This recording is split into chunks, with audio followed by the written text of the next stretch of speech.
आदाब नाजरीन, INA today news में आपका खैर मकदम करते हैं।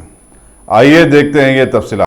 शहर हैदराबाद की तारीखी इमारतें जो कि महकमे आसार क़दीमा के ज़ेर निगरानी रहती हैं, पहले तो तारीखी मक्का मस्जिद की छतों से पानी के टपकने की शिकायतें मौसूल हुई थी, जिसकी मरम्मत के लिए आसार क़दीमा के दांतों को बड़ा पसीना आ गया था।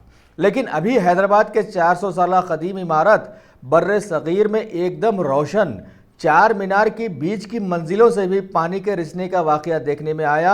हालांकि चाको चौबन बताया जाने वाला महकमे आसार क़दीमा को इस तारीखी इमारत से लाखों रुपया वसूल होता है और निगरानी के नाम पर पैसा कहां जाता है, इस पर अभी सवालिया निशान आ गया है।